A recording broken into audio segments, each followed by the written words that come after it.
Welcome back to the Ride Boundless podcast. So I've changed to a new location. Setup took longer than expected, but I'm back and have a very exciting guest lineup for you guys. Before we get started, I'd like to give a quick shout out to Christian Perez from Jalisco, actually from Jalostotitlan, which is next to Jalisco. Christian Perez is a bad motherfucker, a great friend, and a strong supporter of the podcast. And I want to say thank you very much, Christian. So shout out to him.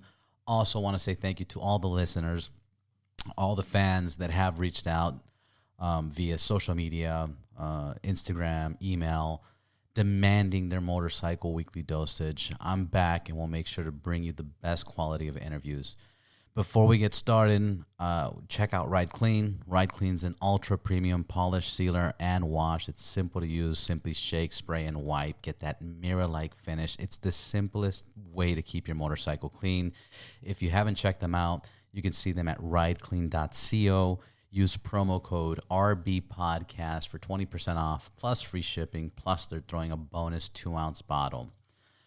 For this episode, we have a truly magical episode with magician and magician creator, meaning he makes tricks for magicians, Harley Davidson hardcore rider, my good friend, Worm.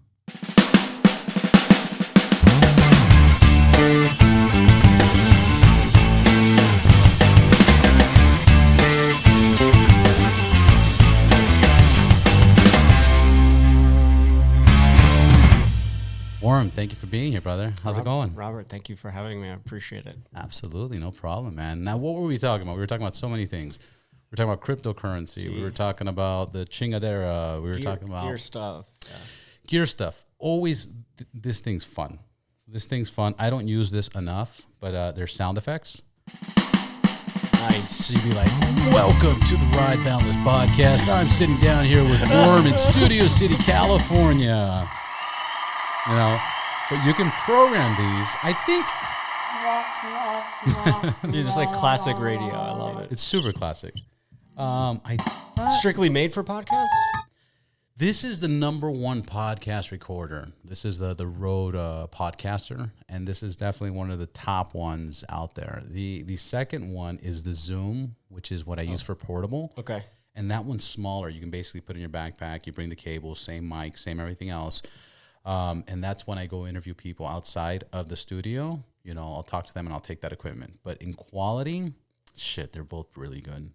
Yeah, I mean, Rode does microphones. So that's what they're known for, right? And these are the pod mics. So they just started doing these. They started doing these mics, I want to say 2 years ago. And they've been selling like hotcakes, especially now with the pandemic. Everybody's starting a podcast. You know, but we're episode 45, which I always got to bring up to people because people are like, really? Everybody's doing a podcast. Who cares? Yeah. What are you riding? I'm riding a 48 Sportster. 48. You've had that for a minute. I've had it for 6 years. Nice. Yeah. First I mean, that's bike? when I started. Yeah, that's when I started riding. I learned in New York City. Nice. So you brought it down with you from New York City? Yep, I shipped it. Because I'm not riding a Sportster across the country. Yeah, of course. Although I did ride my Sportster down to Virginia and back to New York City many times because that's where my mother lives. How many miles do you got on that? Not that much, maybe 27,000. 27,000? 6 years. Still, yeah. Because I lived in New York City for 10 years. Yeah, of course. So yeah, you're getting max, even if you ride every day, 3-4 miles a day? Yeah, I mean, I live in a great area in LA as far as accessibility, so I rarely ride as far as like errands and stuff like that. Yeah. You know, what city are you in now? I'm in Miracle Mile. Oh, Miracle Mile. Yeah, I love Miracle. I used to live out there on Cochrane. Yeah. Oh, I'm on Hauser. On Hauser, yeah. My buddy of mine, we came down. His parents are still very wealthy. They were like, you want to live in LA? We were living in Central Coast at that time, so Santa Cruz. Okay. And he was like, LA. And his parents are like, there's nothing for you in LA. And he's like, yeah, but I want to go to LA. They're like, all right, we'll give you a year. They give him like $60,000. They go, open up a used car dealership or a brokerage or do anything you want. So we moved to Cochrane, and we lived there for a year. We partied every day. No business ever got done. At the end of the year, the money was spent, and his parents said, come back. You guys were in your early 20s or something? Oh, yeah. Yeah, this was a long time ago. But I love that area. It's amazing. I mean, the The accessibility, Grove, Fairfax, the Farmers Market. the park, Pan Pacific. Yeah, we used to play basketball there. I would never get over it because we used to play basketball with Korean cats there. And those Korean dudes would smoke cigarettes while running up and down the basketball field. And that always left an imprint in my head. And It's amazing how culture is different, you know. fucking insane. Well, Beth Gibbons from Portishead, the band back in the 90s, she used to smoke cigarettes while she's singing on stage. Like, and it's not like someone rocking out. It's just this melodic, you know, very creepy voice. So I guess it kind of makes sense. But Yeah, but so did the Rat Pack, you know, Frank Sinatra, Right, Sammy right. Davis Jr., Dean Martin. Those guys are just fucking, and the whole crowd. Could you imagine? Can you imagine performing with a whole crowd of people smoking? dude, I mean, I don't even know how people dealt with people smoking. You know, it's like you remember smoking sections in restaurants. The smoking section, Oh, as yeah. if the smoke is not going to go to the non-smoking section. Right. Yeah, that made no sense. No, I mean there was constantly cigarette smoke all throughout the years. It's just crazy. Now people, detest it. I do. Yeah. You know, so it's interesting how culture changes. Oh, absolutely. An environment. Right. An environment. I'm considered a social smoker. I will, if I'm at a bar, you know, and people are You smoking. get a I'll little smoke. tipsy, definitely Yeah. it gets going, huh? Yeah. Or I know a lot of Armenian cats, you know, and if these guys are smoking enough, my mom, when I was growing up, anytime I got Doritos, my mom hated Doritos. But every now and then she'd grab a chip and eat it. And I go, why are you eating my Doritos? She's all, because I can't stand the smell. But if I eat it and taste one, then I can bear it. It's kind of like durian. What do you mean? That nasty fruit. No. It's the worst tasting thing. I actually had a durian popsicle in Thailand, but I've never had the fruit. It smells rotten. Like Yeah. it smells different than how it tastes. But basically the taste is not as bad as the smell. Right. And not many people would eat it. In the United States, not many people would eat it. But once you eat it, it's okay. It's more bearable. if you're a texture type of person, you're probably not going to like it. I'm texture. Like oysters or some shit like that. Yeah, I would say probably like that would be the closest thing Yeah. to that. Yeah, something like that. But I do the same thing where with smoking, you know, when there's enough people smoking, there's a point where it annoys me. And then there's just a point where I'll just grab a cigarette. And once I'm smoking with them, it's okay. It's okay. It works out. Yeah, I kind of always smoked on and off, but as I've gotten older, it's been less and less. Yeah. It's like Salem, I was on a tip for like 6 months. Menthol was like kind of my thing when I smoked, but it's been many years since I have. I used to actually, there was one little tip when I was probably in my early 20s, Capri's. Remember? Yeah, I remember Capri's. I still pick up Capri's if I smoke. Right? Oh, yeah, They're yeah. like the fun cigarette. Yeah. Oh, 100%. The purple ones. Yeah. But those weren't menthols. No, I think they had a menthol version. Oh, did they? Yeah, they had a menthol version. But I remember there used to be this cigarette company, so to speak, that was called Ecstasy and had a butterfly on it. And it was like, it was some herbal hippie. You can get it at the head shop. You know, it's this weird, like almost like catnip. Oh, wow. And there's just been weird stuff on the market like that. But, here in California, it's all about, weed, I guess. Yeah, I think it's about weed everywhere. Yeah, I think the culture changed as far as acceptance for sure. 100%. Everybody's talking about weed. I know people in Colombia and Spain, videos on my phone right now. Hey, that California weed, smoke weed. Everybody's talking about smoking weed. Yeah, my friend actually just moved to a state where they're opening up they're going to become a grower. Yeah. I mean, or actually he's going to be working for a grower. Oh, nice. So, and that's like, I think it was Michigan or something. It's like, who knows the laws anymore with this stuff? It's all per state. So. I think they should legalize the fuck out of it, period. Just get it over with. Tax it. Yeah. Tax it, make money back. Well, the tax here I heard on weed is like 20% or something. It's too high. It's too high, crazy. and because it's too high, there's still a black market. There's people are still selling it traditionally, and this is a problem. The moment they bring down the taxes, they'll be able to sell more, and they'll be able to compete with the black market. But right now, if you were to go to a dispensary and buy it from a guy in a corner, the guy in the corner is going to be like half price. Gotcha. Because of the taxes. So they need to bring that down. Yeah. Do you know why it became illegal? Did it become illegal like in the 40s or something? 30s. 30s? Yeah, 30s. with that, the whole Reefer Madness, I guess, movie was kind of a ode to what was going on. Before that, Hearst, William Hearst, you know Hearst Castle? Yeah. In California? Yep. He had property, and he bought millions of acres of land for like 10 cents, per acre. Each acre, 10 cents, imagine that. And at that time, they were making weed. They were making hemp cinder blocks. Okay. And they were making hemp paper, and they were smoking weed. And the hemp paper was amazing because the tree grows in 3 months versus a tree grows hundreds of years. Right. So this was a threat to this guy's business. So he wrote an article saying marijuana is what blacks and Mexicans smoke, and these blacks and Mexicans that smoke weed rape our wives, and we need to put a stop to this marijuana plant, right? Crazy, dude. The police got that, and they're like, everybody's reading, because he owned a publishing company. Right. So it threatened his publishing company. So what he did was, once everybody got that information, they saw it, and they go, fuck, everybody's scared of it. See, you could hear a little bit of that gate. I Oh, you don't hear it? it? So anyways, then the police officers and the governments, they were like, well, there's a lot of people we got to bust, but we don't have warrants and we don't have the permission to get in there, but everybody's smoking weed. If we make weed illegal, guess what? We can bust these guys. So then they put a law into an effect, and then the movies came out. And all of a sudden. So basically, it's illegal because it threatened a businessman's business. Isn't that always how it is? I feel? 100%.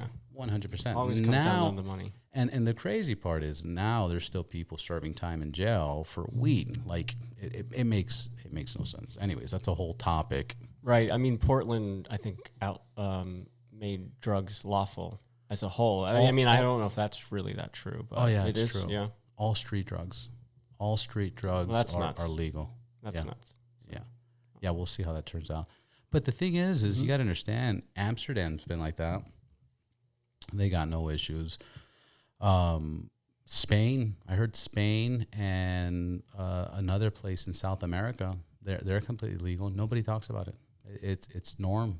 It's not even a big deal. So the places there, I think the problem is when you make things illegal, you're not preventing anybody from doing it. All you're doing is making it more difficult to get your hands on it. And when you make it more difficult, you don't know what you're getting. So, for example, if you were to get weed 20 years ago, you had to call 4 or 5 friends and say, hey, do you know anybody that sells weed? Oh, yeah, I got somebody. He sells weed. Call him up. Then you got to page him, call him up. Then you got to meet him in an alley, and then you don't know who the fuck you're meeting. And then you're giving somebody some money, and you've never seen this guy ever before.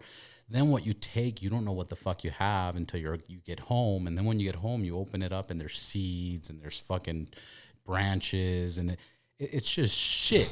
It's there's no rating, there's no nothing. So you're not stopping anybody from smoking weed. You're just making it more difficult. When you make drugs legal, you're going to have better drugs. You're going to have tested drugs. Pure cocaine from Colombia is not bad. That shit is actually pretty fucking decent and amazing.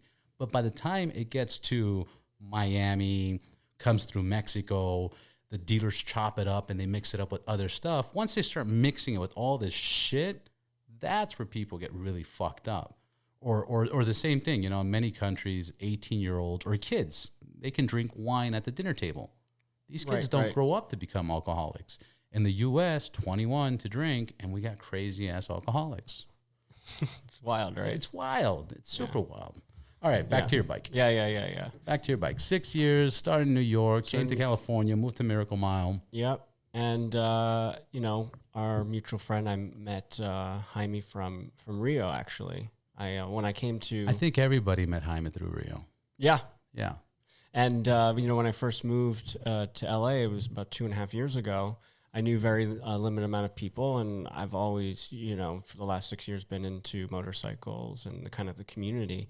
So I was like, you know what, screw it, I'll go to Glendale Harley and bumped into Rio, when he was there, and the rest is kind of history. And it's been great because Well, it's not history for the listener, so we can talk about right, it. right. But New York City culture, as far as motorcycle riding, is it's basically non-existent. I mean, compared In to out New here. York? Oh yeah, New York City. Yeah. But why is that?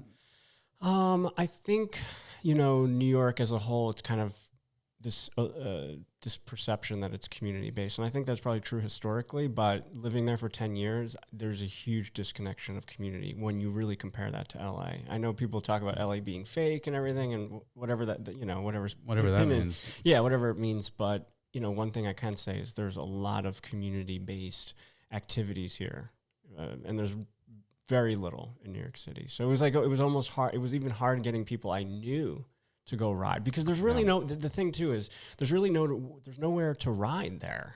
Right. Like, what are you going to ride through the Brooklyn Bridge? Go through you traffic. can only do that so much. You basically have upstate New York, and that's it. And that takes like an hour and a half to get up there. So I was always the guy that was like, screw it. Let's ride down to Coney Island, and let's go to west side of Manhattan, because I lived in Brooklyn, and very few people would want to ride with me. So I became very much obsessed with riding when I first got and even now, it's my only transportation: Uber and my motorcycle. That's it. So yeah, thank God for Uber. Right. Uber's fucking awesome. Talk about changing the landscape, the culture, right? I remember when Uber first came out, I was bartending, and I would mess around. Like, that was a pickup line. Like, I'd talk to chicks and stuff. I'd be like, oh, yeah, let me get my driver. They're like, what do you mean a driver? And I'd fucking order an Uber. But it was new. No, the people didn't know. And I'd have a driver. Oh, Mr. Valderrama. Like, oh, yeah, what's up? And, oh, my God. It was new. This is what, 2012, 2013, around there, something like that. But they changed it up. I mean, I had my little brother with me one time at a bar, again, years ago in Cabo Cantina, and he was just being a little punk. He was just being a punk. He was ruining the evening for us. And I was like, do you want to go? And he's like, yeah. I was like, all right, Uber came, poof, magic, gone. Everybody's happy now. Just like that. Like, it's amazing. I mean, when I was in Thailand, I used Uber. Yeah. They were there. Oh, I've used it in India. I've used it in Dubai. So I've cheap. used it in fucking. It's so cheap India there. was cheap. India was like a 22-minute ride. I think 6 miles in traffic was like $1.60 or something like that. It was so fucking cheap. I was like, wild. this doesn't make sense. No. But it's awesome. It's safe. It is. I mean, like, Amazon changed the landscape too. It's like Amazon. I mean, even just the fact of your time. Before, you had to run around. Just finding what you need, and then it's like nobody has it, right? Now you sit at home, you can order whatever you want, and the amount of time people don't realize how much they save getting stuff, especially a gearhead like you or someone like me, in my industry. I mean, me in my industry, it's like imperative. I mean, Amazon can be very imperative. I did that today. Exactly what you just said, word by word. I did that today. I was looking for an office chair. I went to Staples, Office Depot. I went to Lamps Plus. I looked at Home Depot to see chairs, Best Buy. Nobody had it. Nobody had it, period. I drove her all over town. Nobody had it for like 3 hours. And finally, I just brought a chair for my dining room table. Like... That's what we used to do all the time, right? But that used to be for everything. Yeah, exactly. Right. That used to be for everything. Today I was like, fuck, I forgot I don't have a chair. But like, Amazon has it all. Has it all. And then if you don't like it, you just send it back. How great is that? It's great. And you research reviews. Outside in other countries, they don't even, there's a lot of countries that do not have return policies. Oh, okay. Like they don't, they're like, kind of makes sense. Yeah. A little bit. Of course, but in the U.S., we're so fucking lazy that they're like the calculation of people buying shit. They'd rather keep it and throw it away than return it. That's true. That happens and hence Best Buy does not Best Buy, I think it's a Target. Target does a 90-day return policy. Yeah, it's ridiculous. Yeah, but it's like gym memberships. It's like people still keep paying. Like you said, like they'll just throw the item out or they won't return it. Most people probably that want to do a return don't. Right. Because it's too much of a hassle in their mind. Yeah. And I think, we as Americans kind of treat money like very disposable compared probably to the rest of the world. Yeah. We're a heavily consumer-based country. I mean, we drive the market worldwide, just generally speaking. So, well, I mean, we have to have 4 TVs in our home, right? We have to have 3-4 cars, and we have to have fucking 10 tables. And I didn't have a TV for 16 years. That's crazy. I know, right? It's like I haven't seen Game of Thrones, and I mean American Horror. I mean, I've heard of these things, but I've never seen 1 second. I mean, I've been very moved from pop culture, like Seinfeld. I've never seen a full episode of Seinfeld. Really? Yeah, and Seinfeld's the greatest. Yeah, no, it's nothing like How old are anti. I'm 38. 38. So I'm in the demographic of I should have watched Seinfeld. Yeah, Seinfeld, absolutely. I was never a TV guy. I was always a very technical guy, computer kind of engineering mind, and never was into sports. It's if I feel like if I'm not getting inspiration from it, then I'm probably not interested. Not to say that you can't get inspiration from a movie or a TV show, but as far as the enjoyment of doing it for the sake of it, it would have to be a very strong interest of mine. What inspires you? What's your interest? What are you into now? Who are you? What was that? Who are you? I know, right? And what do you do? How would you introduce yourself to the listeners, and where can they find you? Yep. My name is Worm, and you can find me on Instagram at WormTV, just the letters TV. And I create magic tricks for magicians, or I'm really, generally speaking, I'm in the magic industry. That's awesome. Most people don't realize it exists. Yeah. So. Yeah. What do you mean most people don't realize it exists? The people don't understand there's a market to learn. I think a lot of people have this perception, and there's a lot of magic secrets, absolutely, and there's a huge culture around that. But people think that you have to, learn from another person. There's a coded, or there's this kind of secret group. I think it's true to an extent, but especially today, people that learn from other people, it's not what it was, 20 years ago and 30 years ago. How was it? How would you do the comparison? Well, back then you would be part of a magic club, or you would go to your magic shop, and the community could be there, or the people that work there. I remember my magic shop. Yeah. Oh yeah. Yeah. What was the name of it? There was one in Miami that I used to go to. I don't remember the name, but I'd buy the itching powder, Oh yeah, or the flying fucking card trick, or the wax, like a bunch of wax stuff. But anyways, fart gas, like just a bunch of silly shit. But it was awesome. A lot of magic shops historically had prank things. You know, puzzles and stuff like that. Yeah, exactly. Yeah, but yeah, you would learn magic that way from books. There were tricks on the market that you would go to a magic shop and obviously buy tricks. And now it's, all online. It's all online. So people don't realize that the magic shop kind of, physical store really converted to online, and it's become a really booming industry. There's probably more people in magic in the last 5 years than there has been in the last 50. Really? Yeah, I mean, it's been a huge boom, especially in the last 10 years. How would you rate that? What have you noticed that you see that?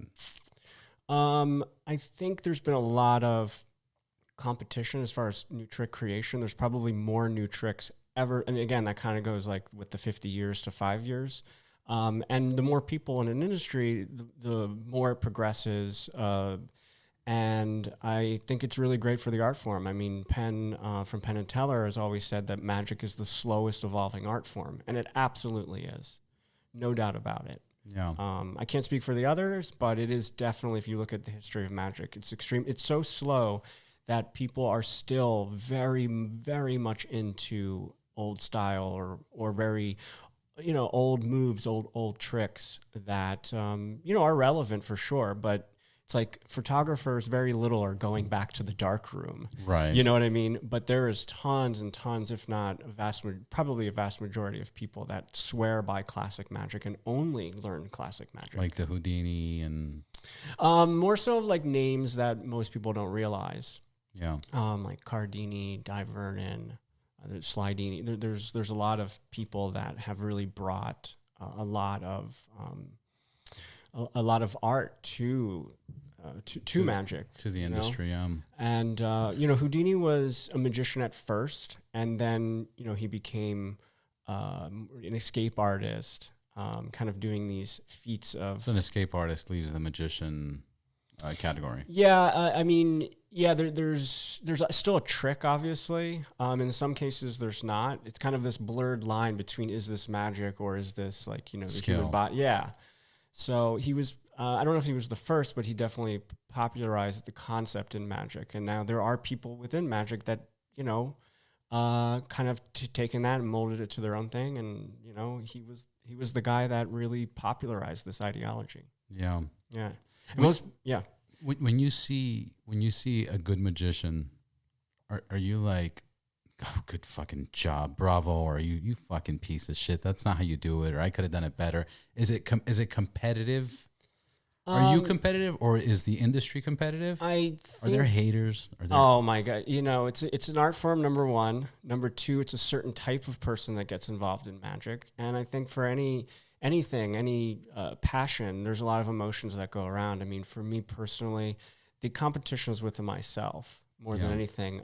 You know, I do look up to people that been in the industry longer, that have, you know, and I'm not going to say more talent, but have a different way of thinking that would be interesting for me to explore. And, you know, you kind of have to practice certain ways of thinking, and that comes from experience.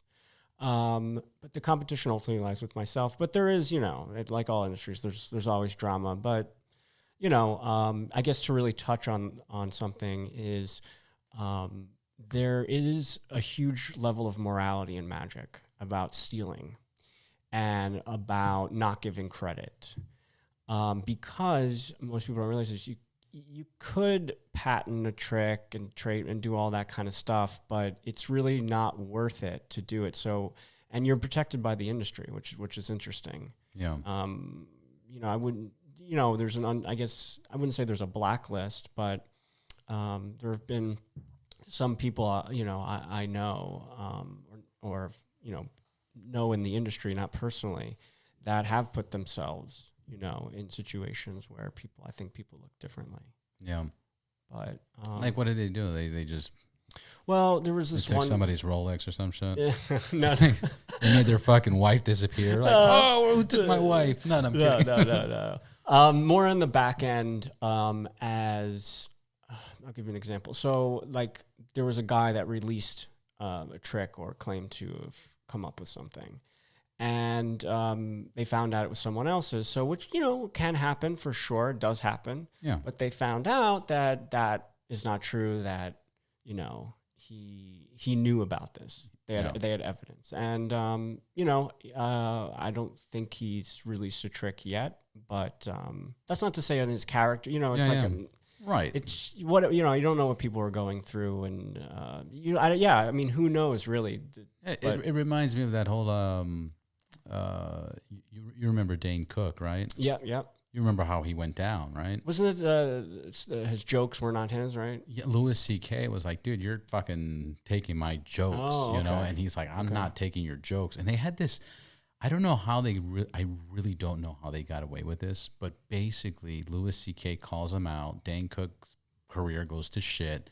And then they recorded their first confrontation. Like, they had a meeting of what happened, and they recorded that, and it was so awkward because he was like, yeah, bro, you're taking my jokes. He's like, I didn't take your jokes. And he's like, yeah, maybe you heard my fucking jokes and you didn't realize you heard them, and you just repeated them differently, but they're my fucking jokes. Clearly, I have tapes of it, you know, from years ago, and it was proven that he, you know, anything Louis C.K. did years ago, Dane Cook was kind of rewording it, but taking the exact same joke. It kind of reminds me of the same thing. Like, again, you don't know what they were thinking. You don't know if it was right or wrong. Later on, you hear about Dane Cook's brother was stealing all his money. Like, he was right. Yeah, you know, that was I after remember that too. So he loses his career. Then that takes place. And anyways, like, we don't know. Yeah, I mean, I think in some ways magic is different because you can't steal or as far as like the unspoken morality in magic. I mean, premises are very much secondary. So if you come up with, let's say, you tear a bill in half, right, and then you restore it together. Well, it's not looked at as you can't do that with any other object. And also, it doesn't mean that you can't do that come up with your own thing, because there's different methods, there's different ways of doing it, and that's really what matters when it comes to the trick. So the trick could technically be the same as far as the viewer is concerned. Yeah. But if the method is different, then everyone embraces that, and clearly you should be coming up with better methods, and there's certain check boxes that should be checked. And when a trick is very beautiful, it's like that's kind of the spoken word is that's looks like real magic, or that's real magic. So and that's kind of what people go for. It's something within the industry that's I think really unspoken on how important or how much beauty there is in the perfection of making something be so real. Yeah. My question, I was thinking about two different things at the same fucking time as you were saying that. How many categories of magic is there? Or what kind of category would you fall in? Is there different categories? There is different categories. There's even categories of tricks, obviously. But as far as magicians are concerned, you have close-up magic, or there's different names. Walk around. People sometimes use the word strolling magic. Street magic, right, which David Blaine popularized, or I think really, coined it, because that was his first special. That's close-up magic. You have parlor magic, which is an intimate environment where people are sitting down. It's not stage, but it's just this intimate environment where people are sitting down or standing up, and the magician is facing straight forward to them. And then you have the big stage magic. You also have something called mentalism, which is more of mind reading, right? Hypnotism, it's debatable whether it's in that category or not. I think there definitely is a bleed over to some extent, for sure. But I think those are the main categories as far as style of magic on how to present. Right? Where do you fall under? Certainly close up. Yeah. For sure. I want to get into the creation of stage, which is a completely different animal. I see you do crazy shit. I see you do crazy shit with coins. I see you light your wallet on fire without lighting your wallet on fire, but it's on fire, and it's fire. Yeah. You released a new, we'll talk about that later, but you released a trick that's just fucking amazing. I got it. Like, I was like, what? I even called fucking our mutual friend. I was like, is this shit legit? And he's like, I bought it. You have to buy it. And I got it. And it's fucking amazing. Yeah. So it's, you do crazy shit. I mean, listen, I want to push myself to the limit. I think any motorcycle rider is a type of personality that really wants to push themselves to the limit, because, the term 1%, it's probably lower actually, is a certain type of person. 99% of people will not even ride on the back of a motorcycle. So I think it takes a certain type of person to really push themselves of kind of really embedding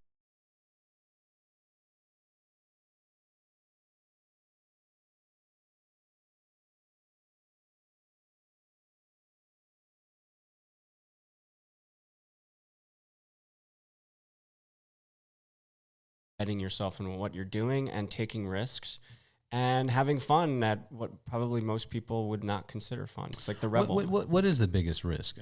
Like fucking up, people calling you out, people not interested? Like, what is the big risk? I think the biggest risk in terms of the back end is not practicing enough. If you're not practicing enough, you have a high risk of quote unquote failing or not doing it or doing it poorly. But as far as like the biggest like embarrassment or like what's the risky part? Because you're saying like the risky part of riding a motorcycle is you're on two fucking wheels on a concrete jungle against all these emotional people, texting and eating and fighting with their wives and husbands and their girlfriends, and you're dealing with emotional bunch of people in Los Angeles. And if one little person fucks up, you go down. Like there's a huge risk. Well, I think the risk is it's the embarrassment. It would be embarrassment. I mean, the disappointment, the rejection. Oh yeah, looking, like a fool, I guess. And it's happened to every magician. I think the unspoken, or at least it's my kind of phrase. It's like there's two types of magicians. The one magician that's doesn't screw up, and the one that is not screwing up, and the one the other type of magician is the one that is going to. And really, you're always going to.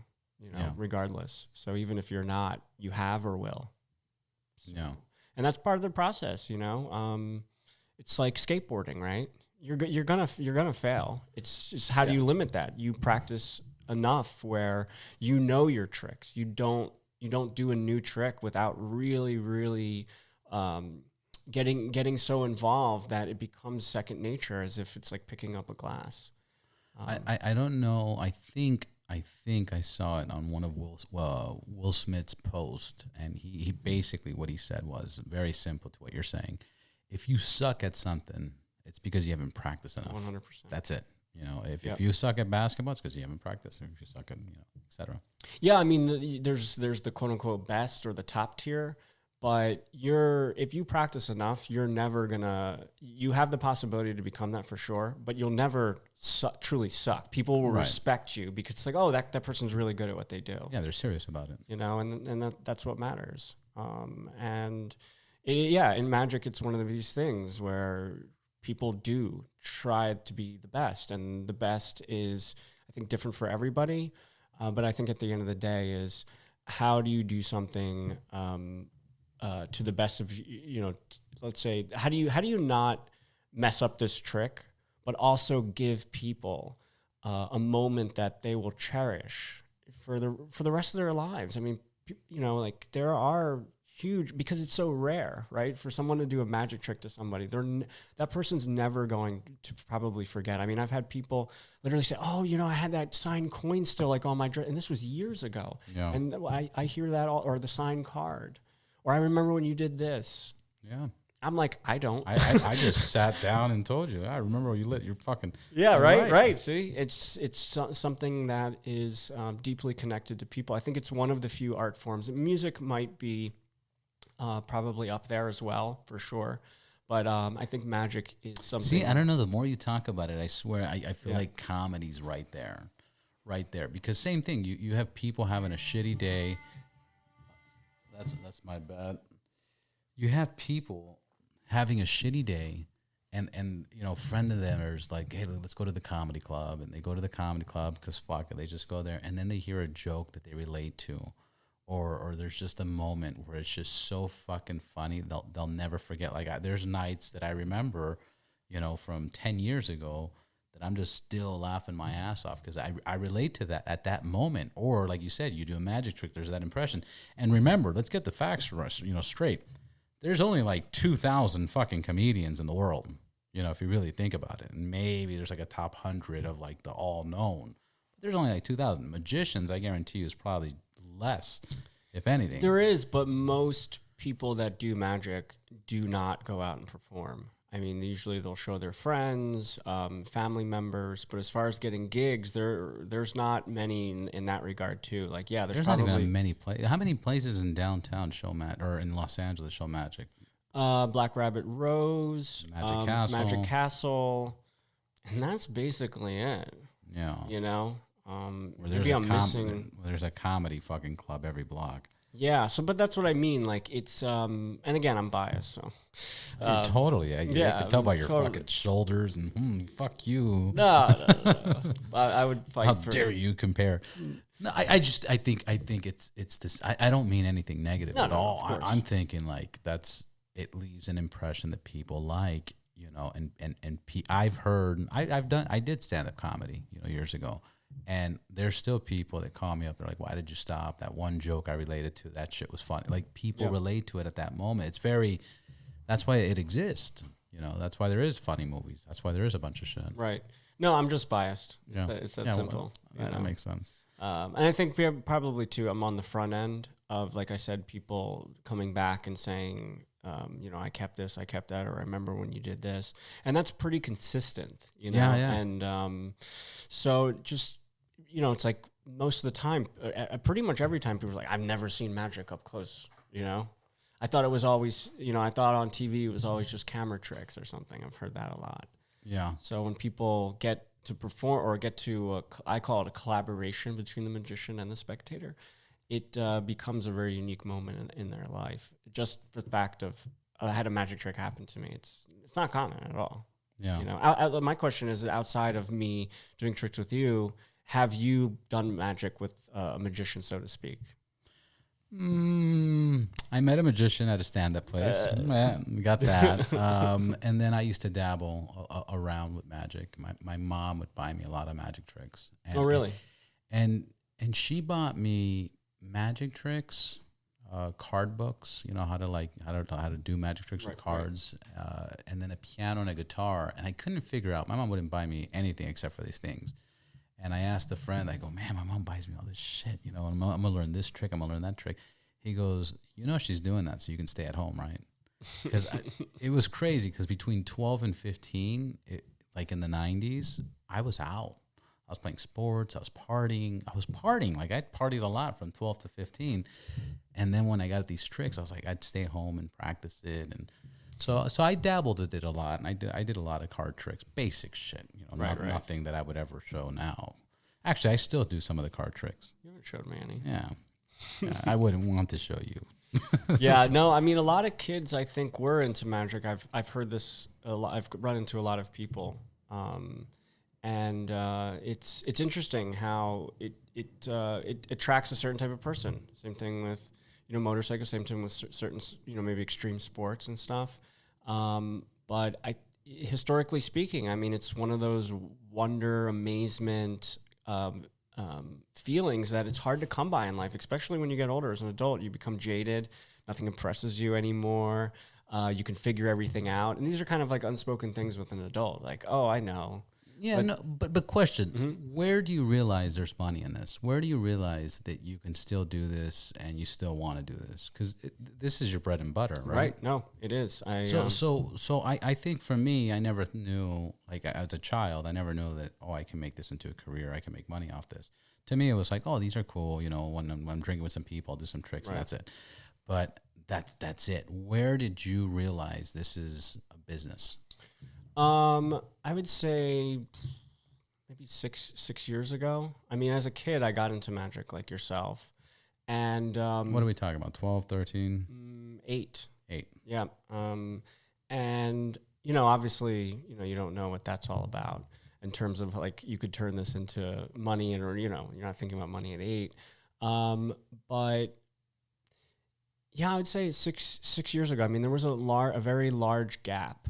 I started doing magic at 8. I stopped when I was 12. And then I didn't pick it up until I was 32. Really? You know? And I was doing it as a hobby, and that's how usually people start out. And usually it stays that way, but I always wanted to create magic, and I knew there was money in creating. But what happened at 32?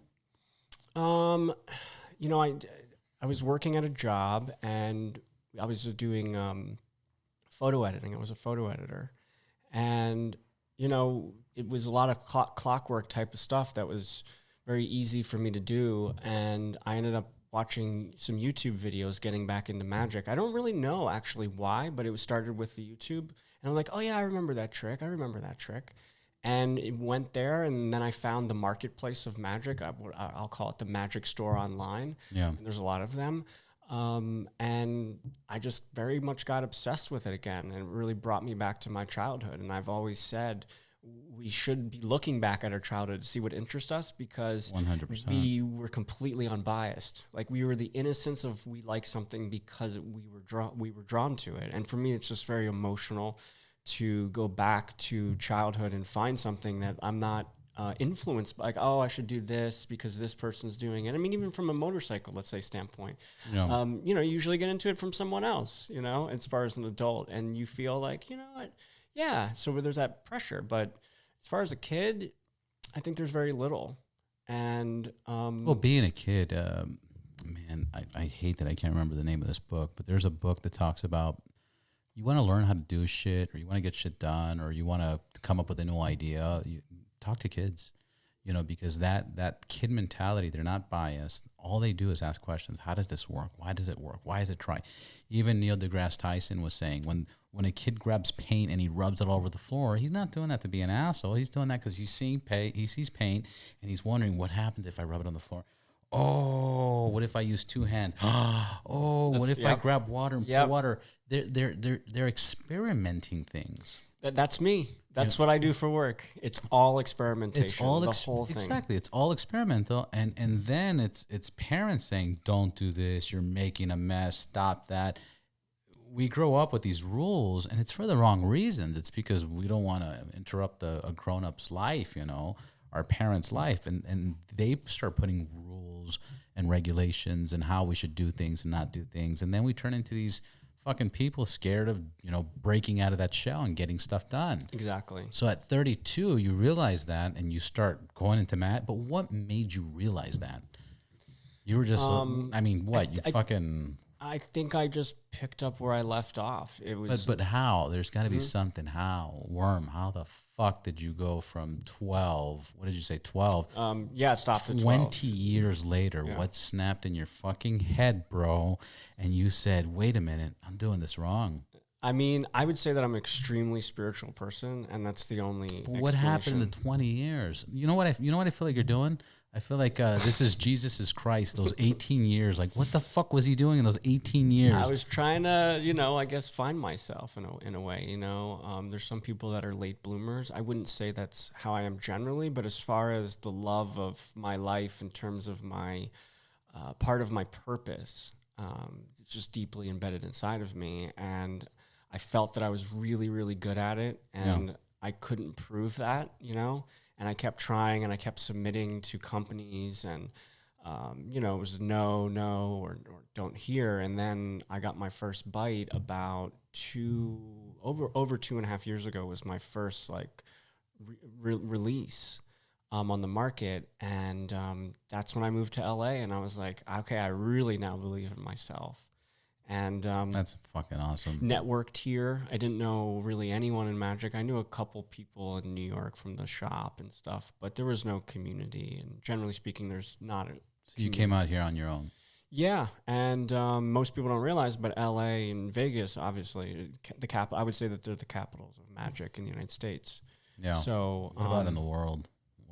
Yeah, I mean, interesting. No, but what's really big in the world? Like what countries do a lot of magic?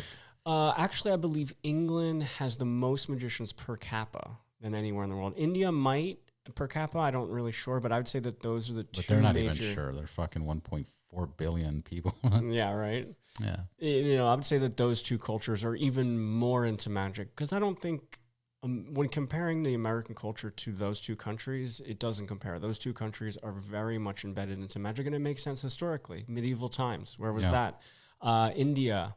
Very, very spiritual country, right? You take a country, let's say a very spiritual country in terms of like Haiti. It's the exact opposite. It's scared of magic. Yeah, black magic. Right. Santeria. Right. So it's interesting to see how magic plays in different cultures. And this is true as, if you perform for someone in Asia that was born and raised there versus the United States, you're going to get a different reaction. Same thing in England. You will get a different reaction from different cultures. And it's just kind of interesting to see that. But no, I mean, magic has been very good to me, or should I say LA has been very good to me. And I've really networked and really worked myself into the people that really have been embedded into the industry. And it's been wonderful. That's awesome. And I got to say congratulations on many levels, because it took you 20 years from when you stopped to get back into it, but some people never get back into whatever they were into. Yeah. Some people will. I read an article of, things that people say when they're on the a dying bed. They're 80 years old and they're dying. Right. And I think the top 3 regrets is I didn't quit my job on time. I didn't say I love you. Right. There's a bunch of stuff. I regret not doing this, but the top 3 was I didn't quit my job early enough. I didn't do what I wanted to do. I didn't spend the time with my family. Those are the biggest regrets, and it happens to a lot of us. Yeah, I think most people want to leave their job, and I think what people fail to realize is, I think they do realize it, that the amount of work that it takes to not just to walk away from this job, but to put what you have to put in by yourself. You're not accountable. You're not accountable. You don't have a boss. If you have children and a wife, sure, you're accountable, but a lot of people won't take that risk. And that could be the opposite, the other partner. Yeah. right? So there's a lot that goes into that. And I've just always been a person that has worked very little for people. I've always done what I can do to make money outside of kind of the traditional 9 to 5. And I've had both worlds, you know. Yeah. And they both serve really, they both have pros and cons. And the con for working Fuck for yourself. 9 to 5, bro. Fuck 9 to 5. I mean, if you're working totally a 9 agree. to 5 and you're listening to this, quit your fucking job and do what you love. I give the example of my older brother. My brother served in the Navy. He was in the USS Abraham Lincoln. He didn't like the military. He left honorable discharge, and all of a sudden he's working security at this company for 16 fucking years. Every day of his life, he's calling me, I hate my job. I hate my job. I hate my job. Fucking every day he gained Does your brother weight. ride a motorcycle? No. See? Okay, so here we're going back to this. I think it takes a type of person that's willing to take a risk. But he did. He did ride a motorcycle. Why doesn't he now? He did. I don't know. That's a good question. When he was in the Navy, he rode a motorcycle. I feel like most people stop riding motorcycles when they don't feel comfortable anymore. Yeah. I mean, my mother's 65. That's how I got into, or I was influenced to ride, was my mother. Yeah. Actually. And she started riding, I would say, the mid to early 90s. And she stopped maybe a year and a half ago, and she's 65. And I asked her, I said, why? And I was kind of like a little upset because now we can't ride anymore together. And she said, I just don't feel comfortable anymore. Yeah. You know? I mean, even for me. But I have a story to oppose that. I went to Rawhide. They're an adventure training school for the BMWs, and now they're going to be doing the Pan America and, you know, off-road vehicles. And I was talking to one of their instructors. I interviewed him. His name is Rob Glass. He got into motorcycles at the age of 19, stopped at 22, did grown-up shit, went to college, got married, started working for a company, had kids, the regular fucking shit, never rode again. At the age of 62, his wife says, honey, we're done. He goes, what do you mean we're done? He goes, I don't want to be with you anymore. He goes, what? He fucking calls a friend of his up. I forgot exactly what took place, but he was inspired to get a motorcycle. He buys a motorcycle. He leaves home, never comes back. He's been 10 years on the road on a motorcycle. Like, how do you explain that? See, I'll explain it. It has to do with fear, too. Married and kids. Now that his kids are grown up and he doesn't have a wife, he doesn't have responsibility. And that's not to say that, like, listen, regardless of whether someone, you know, keeps doing it and their partner is okay with it and they're okay with it in terms of the kids, because there's always this fear of lingering that you're going to die because, you know, you're not protected on a motorcycle, really, you know, when it comes down to it. And I think that probably a lot had to do that. Rodney Dangerfield didn't get back into comedy until, I think, his 50s. And that's because he got divorced and his kids grew up. Because he wanted to focus on, you know, the kids and his marriage. And I think it's very honorable, but I'm the type of person that, screw it, I'm doing it all, you know, and I want to be with a partner that is cool with that. So. What's harder, comedy or riding a bike?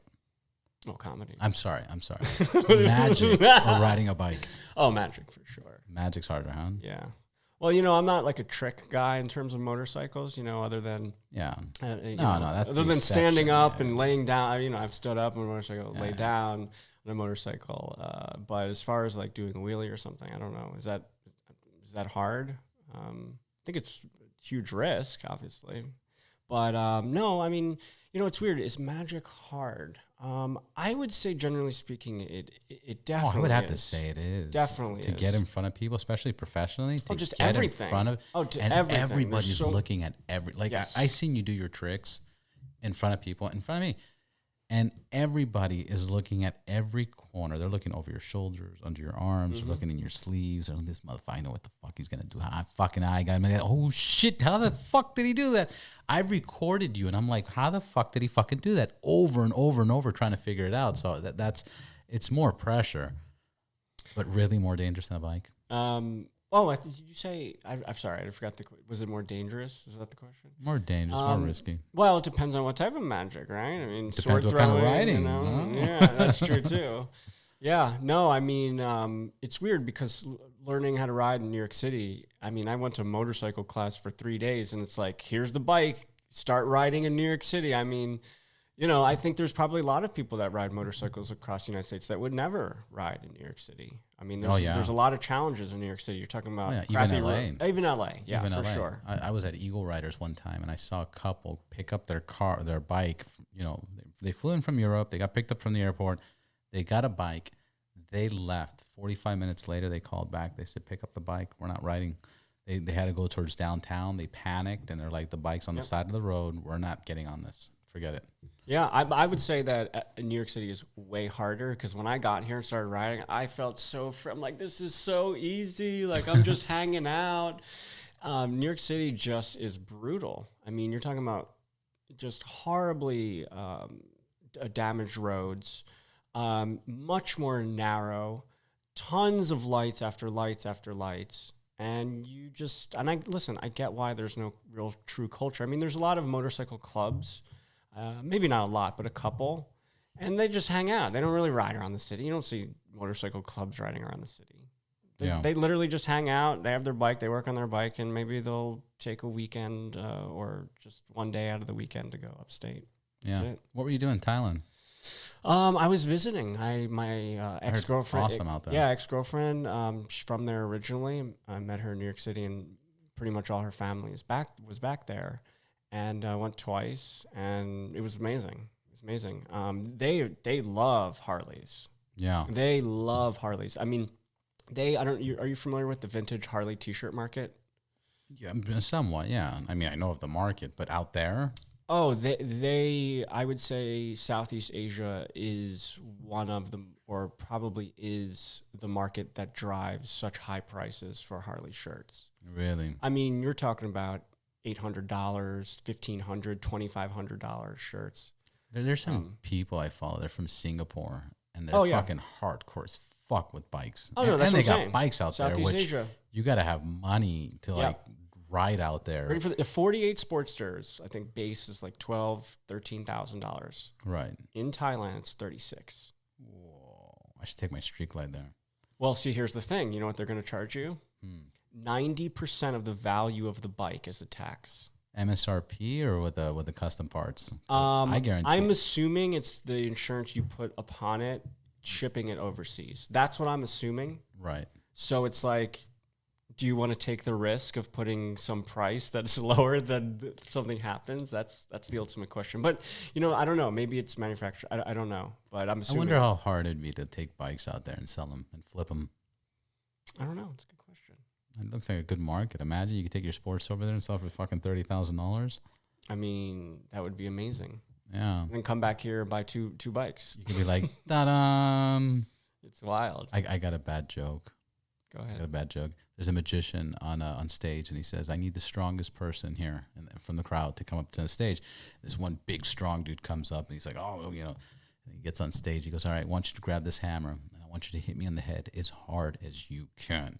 And the guy goes, are you sure? And he's like, I'm sure. Okay. So he grabs the hammer, and he fucking hits the magician so fucking hard. The magician blacks out. He's unconscious. Ambulances come. They take him to the hospital. Like, the show's canceled, right? He goes into a coma for fucking 20 years. Wakes up, and the doctor's like, are you okay? He goes, ta-da!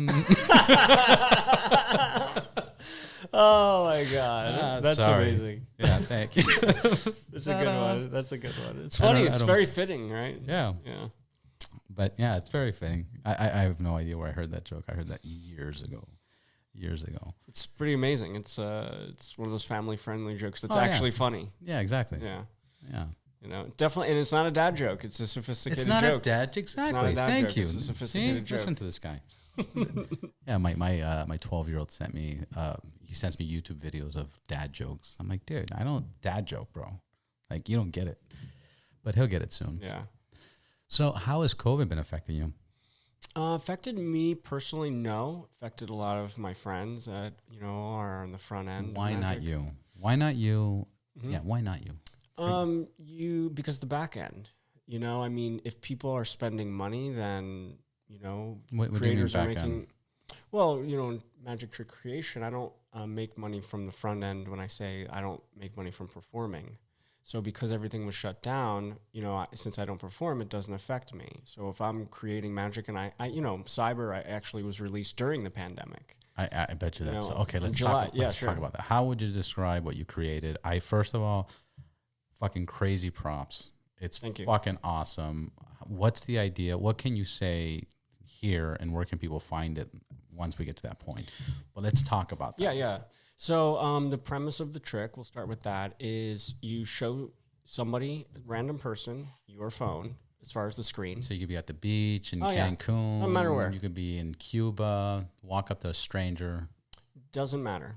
Her name could be Sally or Stephanie, whatever it is. Or his name, whatever, And you can walk up to someone, show them your dial pad, have them think of their phone number. You've never met them before. You've never told them to write anything down, nothing. And they look at the phone, and it glitches out, and it dials their phone, and their phone rings. Oof. I mean, it's a powerful... when I create magic, I really try to look at... Goosebumps, ladies and gentlemen. And I fucking do the trick. You can see the trailer. People can see the trailer. The trailer's outstanding. Who did that production? Theory 11, which is the art store. The art store or the magic store? Yeah, I mean, in theory, it's a magic store. I mean, they're more than that, but I would say that they're a magic creation and company. They create all their magic they sell. They create in terms of people like me. They will bring someone on board as a trick if they find it, it fits the brand. Okay, so how did you come up with your idea? How long have you been working on it, and how did this company find you? So I started coming up with the trick November 2019, and the trick was in production for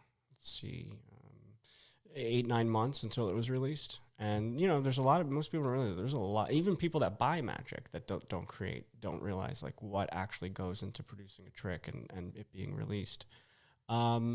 So I was at a magician's friend house, and another magician creator came over, and I showed him, and he was very intrigued and very impressed.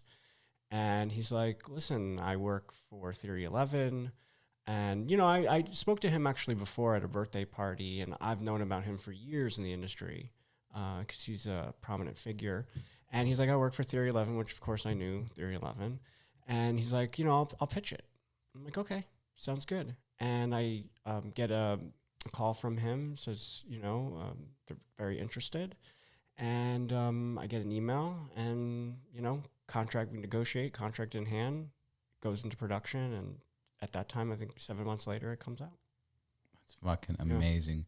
Now, it does more than just Correct. You can grab somebody's phone and have their phone call your phone, regardless how hot the girl is. It's not for that. It's magic. But you can have anybody's phone call your phone. But what else does it do? You can have the person think of any word, and it's sent to their phone. You can... That's crazy. Yeah. I mean, there's other ways to perform it. Like, you can put your phone down, put your hand over the phone, the flashlight beams up, you throw the beam over to their phone, and it rings. Wait, what? Repeat that?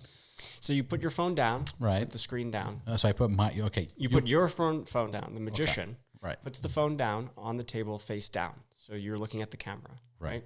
You put your hand over it. As soon as you put your hand over it, the flashlight, the LED, beams up into your hand. And you then take that, and you could do anything you want with that. It's a theatrical piece. But then when that light goes off, their phone rings. Whoa. Yeah. You can tell them their phone number. Now, this only works with Android, right? It works with both. It works with iOS, because I've done it with that was a trick question. Yeah, right. That on, because I do it. I do it on my iPhone. I want everybody to know that it works on both, but I never tried it on. Android. It works on both as the spectator, right, the person participating, but the magician needs an iPhone. Yeah, and pretty much every model of iPhone works. I think it's iPhone 7 and above. So I'm pretty sure 99% of people have that. It's awesome tricks, everybody. Thank you. I'm very, very proud of it. It hits so many buttons for me. So you do the light show. You can have a stranger's phone call you. You can have a person think of a word, and that word will be texted to their phone. Yes. You can. What else? Well, there's a lot of stuff in the works there's a pro version that I can't discuss, but it does a lot more, especially with the phone numbers as well. Right. But even more than just that. That's mind blowing. Where do we find this? Theory11.com. Theory11.com. Go to the magic trick section and find Cyber. CYBER. And then there they'll find everything they need, all the information. Yep. They can see the trailer. You purchase it right on there. Check it out. It's fucking awesome. Yeah, they did a beautiful job. I'm gonna ask you, and be honest. The people in the video are legit. 100%. There's no. I don't screw. Not to be defensive, but I think it's important to note. You're so fucking defensive. I'm very passionate about this. Extremely passionate about this. But no, I mean, there are people that do this nonsense of like stage things, and I'm very much against it. There's without getting too much into it. Generally speaking, it's absolute nonsense to have somebody be staged for the sake of getting a reaction. Yeah. It goes against my philosophy in every way. And yeah, I want people to experience magic, but I also want my someone that's supporting me and wants to support me to know like this trick works, and you can get this trick to be you can get You see, the thing is that I think everyone does magic for a different reason, and for me, it's about a connection with another human being. And if you can connect with them, and this trick makes them feel a certain way, I feel like I've done my job. And I think, but there's no trick I think out there that can connect people more than this fucking trick. So literally. So, yeah, again, my philosophy of magic is how do we embed magic culturally speaking, but also from a deep psychological sense? And I think that having this type of trick hits both of those. We're talking about a very private connection with somebody. Absolutely. Right? Yeah. But also very culturally relevant. We're such a phone culture. And to be able to connect with someone. Connect, bro. You're knocking all the fucking barriers down and shit. You get past those barriers, people are like, oh my God, you know me so well. I'm not responsible for any misuse of this trick. Is there disclaimers and stuff like that in terms and conditions, or not really? Other than nothing like that. Like by buying this magic trick, you will have phone numbers of hot girls and whatever. I don't know, like whatever disclaimer there is. Maybe they put that in there. I didn't personally see it, but but Theory 11 is a huge company, right? I'm sorry, I don't want to sound ignorant, but I don't know. Yeah, They also do playing card. They're huge in playing card. I saw their 007 series. Interesting enough, they just came out with a deck that I'm very close friends with as an artist that we haven't spoken to in a year or two. So I called her up and I'm like, we both have a product on there. So they're doing a whole artist series. She's a visual artist, and I know her from Brooklyn, for many years. And it was really cool to have that kind of connection. Yeah. But yeah, they're very well revered in the magic industry. They do very limited releases a year. And I'm just really grateful to be on there, and I'm very proud of the trick. And I thank everyone. I really thank you for supporting it. It really means a lot. 100%. 100%. I think that is the coolest fucking magic trick that I have ever even. I didn't even know I can learn something like that. To be honest, I didn't think. And it's cool because I saw the video, and I was like, I got a fucking Cancun trip coming up, and I got my buddies I want to show up. My buddy's been living out there, and I just learned the basic trick, the have a person's phone call me. Yeah. And bro, like you're talking about people's eyes and like, oh my God, como oh yeah, like they're fucking losing their mind. You saw the trailer. Yeah, and it was even crazier. Like the trailer was underrated compared to like what people were doing. Like it's a cool fucking trick. And the fact that, there's some tricks that exist that people accept and they go, fuck, that was amazing. And that's as far as it goes. But I don't think there's a driver for people to say, I want to learn that. How do I learn that? Where do I go to learn that?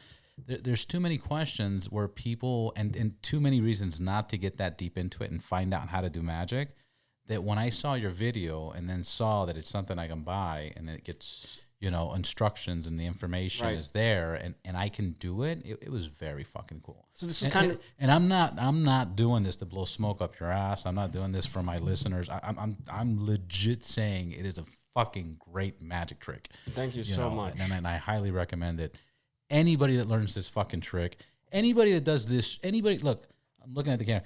Anybody that does this trick in front of anybody will lose their fucking mind. And if you have a wife or a girlfriend or a husband, whatever, and you do that, and they know you know this trick, they're gonna fucking lose their mind. Like, that's how good this trick is. It makes your spouse jealous, like straight out. Like, what? Well, you touched on something. Like I was saying, most people don't realize that magic. People. Obviously, I had an angle. Yeah, right. Right. No, right. And the question really is that why do people ask how do you do that rather than where do you learn that? Right. I don't think I've That's ever what I was trying gotten to say. right. I don't think I've ever gotten someone that says how do you learn that. There will be times that people do, but I've never come across somebody that when you did the trick, now maybe they say it after the conversation, but their first initial reaction is they're so caught up in the magic that they've kind of forget they're looking at a magic trick. Right. Yeah, it's probably, how did you do that? Or do it again. Exactly, 100%. And most people don't realize that magic is an industry just like anything else, and you can get into it. And I highly suggest people dabble into it. I think it's a great art form. It's a great hobby. Yes, there are secrets, and we don't like revealing things and everything. But It's a code, right? Yeah, but everyone's welcome. There's a lot of magicians that get upset that there's more people coming into magic, that people shouldn't know about this stuff. Yeah, but that's back to like the whole argument of comedians, that comedians don't like other comedians that come because they're not that fucking good, and then other good ones are coming, and it just makes people that found their sweet spot, they don't want to grow from there. And if people keep coming in, they're like, fuck, I got to work now. I got to learn a new trick. Oh, fuck, this new kid just got it. Right. So I think, yeah, they hate us because they ain't us, right? Yeah, it's just this elitism kind of attitude that I don't like. I'm very principled, but elitism when it comes to... Well, that happens with the biker community, too. Oh, my God. You have like on the BMW, not as much now, but on the BMW before, the riders that would ride the BMW, they would be like, they know everything about the fucking bike. And then they'd come up to you and ask you something. If you didn't know the answer, it was like, oh, I don't even know why you're riding, or why'd you get this bike, or unwelcoming. Or the sports guys fucking disregard the Harley riders, like, oh, they're not real bikers. Like, well, the Harley riders do it to the... Right, and we all do it, like, oh, you're not part of this, and you're not part of that, but you're right, everybody's doing it to each other. Yeah, it's, but I say more the merrier, because I want people to come into this art form. I want them to experience, and even if they don't take it seriously, if they just buy a trick here or there, and I mean, listen, it helps me, and it helps, people that I know that create, for sure, but the more people that are involved in an art form, the more it advances. Yeah. And if you love magic or you love what you do, you want it to advance. You don't want to stifle it to be stuck in the past or to be like, oh, there's nothing new or interesting coming out. No, more the merrier. Go to theory11.com, buy the trick. My friend Nicholas Lawrence, he has his own company that only produces his stuff. I'm coming out with a trick with him on there. It's nicholaspresents.com. And that's actually really helping directly a creator. It's not even going through a company. It's going through him because, business dealings or percentages and stuff like that. But there's more creators going solo, but they don't walk away from the industry as far as, coming out with tricks on the market. But yeah, most people have no idea that this exists. When people find out, they're like, completely confused. Like, what? I didn't know that existed. I didn't know it was a market for magicians. What's going on? And I have access to it? You can buy a trick. Yeah. And that's the point, is it's not about secrecy for the sake of secrecy. It's, do you support this? Are you willing to spend your money to learn the secret? Nobody, I don't think there's no rational person in magic that would be against that.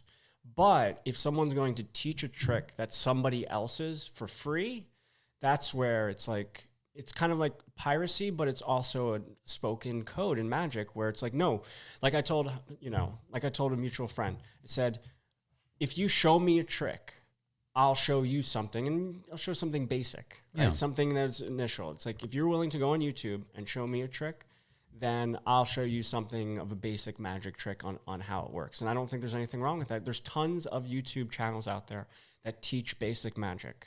What do you think of those kids? Have you seen those Korean kids or those Chinese kids that fucking show the tricks? Yep, like the yep. kid's trying. Yep. I like it because, you know, I mean, obviously it's all set up, but the kid is so focused on like, oh, look at my magic trick. And then the other guy is like, Yep. What do magicians think about that?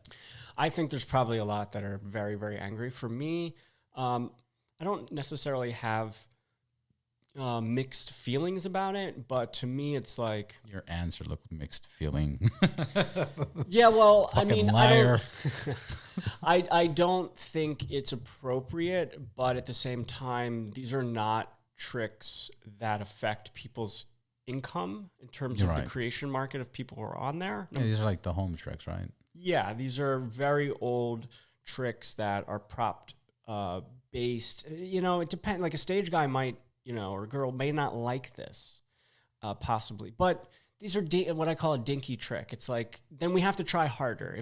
And that's Right. my mentality. If people are going to go ahead and do that, I don't support it. But if people are going to go ahead and do that, then I'd rather have them do that than take something from me or my friend and do it like that. Number one. And number two, if they're going to do it, which they are, you know, you got to look at the side of like, we got to try harder now, and that's okay. We don't have control. 100%. But also, that might bring in more people into magic. Okay, so And then become buyers, then may become a creator. right, and they're gonna want to be in it. I guarantee you that video did more views than most magic videos. In general, yeah. like Sure, I'm for not sure. talking about the Yeah, yeah. professionals No, and no, the David sure. Blaines and blah blah. I'm talking about two regular kids fucking around. Yep. Got more views and got more people interested in magic than anything else. There was definitely And people. when people saw that, they were like, fuck, you know, I want to do that. Oh, that's that how? Where do I buy that? And I bet you there was more people going to magic stores because of that video than anything. 100%. Number two, I did a podcast recently with Roland Sands, which we touched Yep. bases right before this. And what Roland says is like going to stick with me, hopefully, like forever. But, you know, he was like, I go, bro, I noticed a lot of your shit gets copied, you know, and you could buy fucking fake versions, Chinese versions. You could buy fucking discounted versions. He goes, all that does is telling me that I'm doing things right. And it keeps me on the edge that I got to make it better. Right. And continuously. And it's a race because you see the knockoffs of Roland Sands. And every year he's making something better and greater and doing this. And because he knows people are making fun of it or copying it or whatever the case is, he's doing a great job. You know? Yeah, it's all about taking. I have the philosophy is taking a difficult situation or maybe pain, because you know it can be painful for sure. Yeah. But taking that and making the best out of it. You don't have any control over that happening. So what do you have control over? Get a fire inside of you and be like, yo, like if I'm doing more and I'm just doing so much, I don't even care what I did last year. Right. You know, Andy Warhol had this philosophy, and I'm a big Warhol fan in terms of philosophy, not necessarily art so much, although I very much respect it. And his philosophy is create so much art that by the time somebody judges something you created, you've literally already created 10 things. Right. Because you can't get attached to your art. If you get attached to your art, it stifles you, it limits you, and the question then becomes, are you really a working artist? Like, what do you care more about? Do you care about what people think, or do you care about what you're doing? Yeah. And there's always a balance in See, that. once again, to me, this reminds me of comedy. Okay. There's comedians that stick to that same jokes and they feel comfortable with those same jokes and they'll tell the same jokes for years. Yep. You know, and then you have other comics that like every few months or every year they're trying to switch it up. And they do that. And I think obviously, I know for sure people that are doing the Netflix specials are always constantly changing their shit. Joe Rogan talks about it on his podcast. He's like, because he's done the Netflix specials, he has to switch it up every couple years. You know, but there are people that hang on to it, you know, hang on to their trick. And then the new people come in. It's like, no, don't let them come in because they're going to know my fucking trick. Yep. Exactly. And those opinions shouldn't fucking matter. No. And if you're one of those magicians, grow up. You know, keep practicing new shit. No, seriously. Like, you know, I don't know if I have any business doing this, but we're talking back we're the human race, and we're here for the long run. And if somebody catches up to you, or is willing to train harder than you, then guess what? They deserved it. 100%. I think I forgot. I think it was Michael Jordan's coach or something. He was saying that, like, Michael Jordan would train every fucking day because he knew if there was a day he wasn't, somebody else was, and somebody was going to catch up to him. So he hit it hard every fucking day. I've always said, you don't need to be the smartest. You don't need to be the best looking. You just need to work harder than everyone else, or put more work in. And Elon Musk has that 100-hour work week. It's like, you do a 100-hour work week. You're literally 3 years, in front of people. Absolutely. Like, you're ahead of them by 3 years if someone put in, let's say 30 hours a week. I just concluded, because time goes so fast, especially when you start getting in your 30s. Like, dude, time's flying by. And you know what I was concluding to? I called my mom. I go, Mommy, time flies so quick. Why? And she's like, you really want to know why? I go, yeah, I really want to know why. She goes, because we sleep 1/3 of our life. Because, there's 24 hours. Let's average 8 hours. Yeah, you sleep 1/3 of your fucking life. Think about that. How about that for a mind fuck? It's a lot. It's a lot of time. It's a lot of percentage of your life. And, people don't think about that. I didn't really. It's like, I knew that, but you don't think about, that's an extreme amount of time. Right. And I think that's by why. the time you're 80 years old, you slept 1/3 of your life. What the fuck? Fuck it. Let's do easy math. When you're 90 years old, you slept 1/3 of your life. You slept 30 fucking years? Yeah, it's fucked intense. up. It is intense. That's intense. And Eddie Murphy had one. I think I said this on the podcast already, but I don't care. Eddie Murphy had one where he just did a video, and he's like, guys, life is short. All right. Most of us will probably live to, like, let's say, I think he said a span of 100 years. In 100 years, that means there's 100 summers, 100 winters, 100 falls, and 100 springs. The first ones won't even count. The last ones won't even count. That leaves about 70 of them. So that means we have 70 summers, 70 winters, 70 springs, and most of us already lived half of those. Right. Live your life. Live your life now. And that's what I say. It's like, take your passion, and your passion could be raising a family. It doesn't matter what it is. Whatever gives you purpose. Exactly. Is you take that purpose. That's a good point.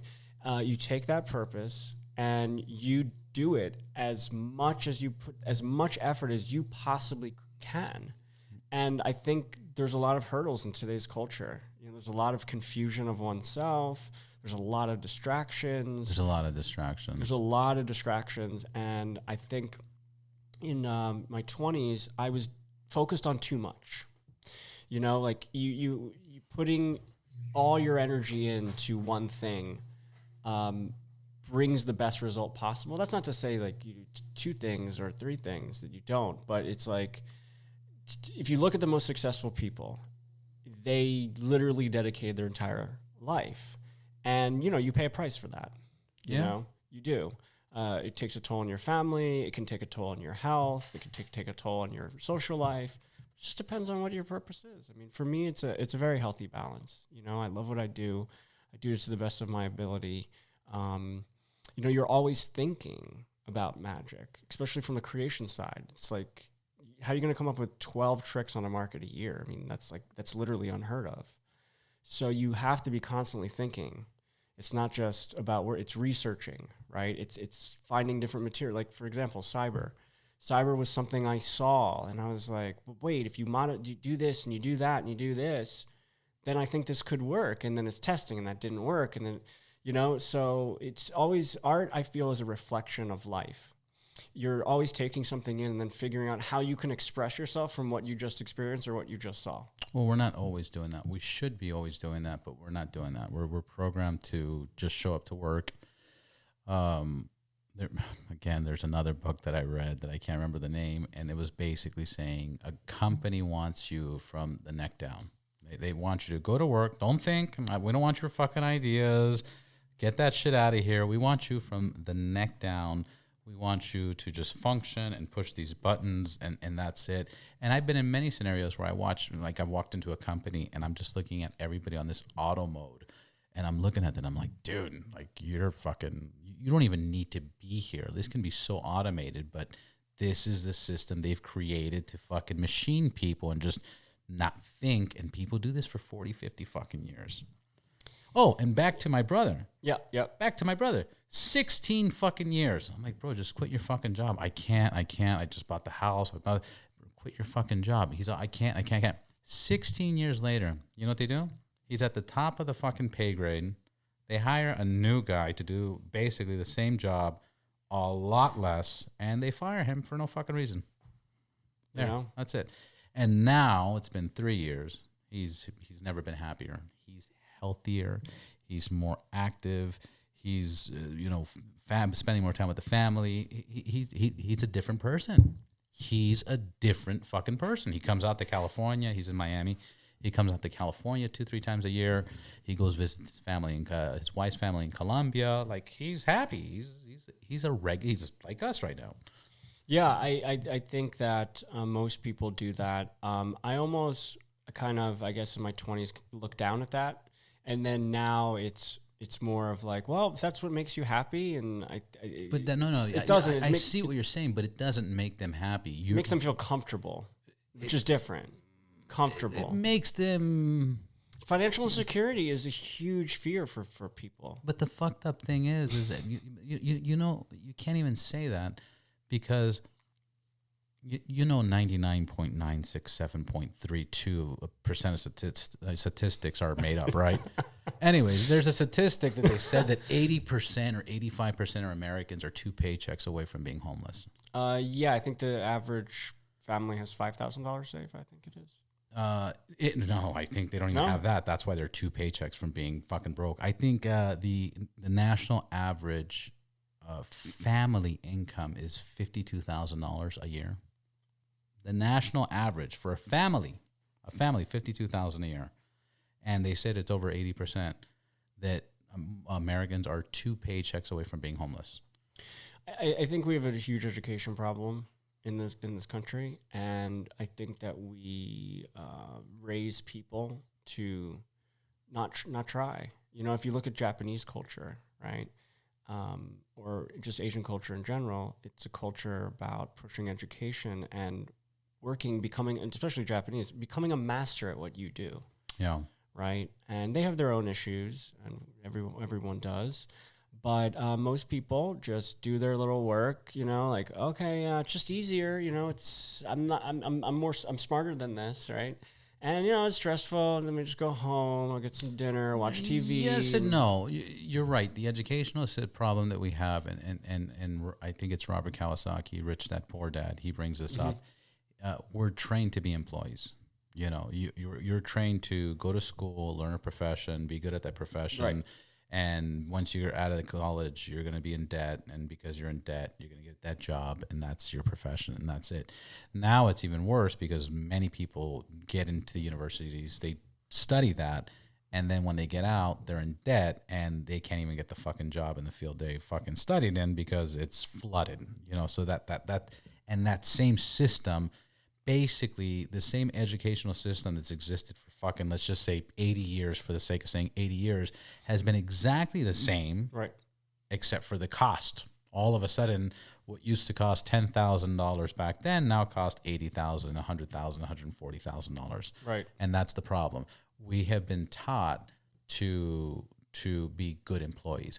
We're not taught about investment. We're not taught to how to start a business.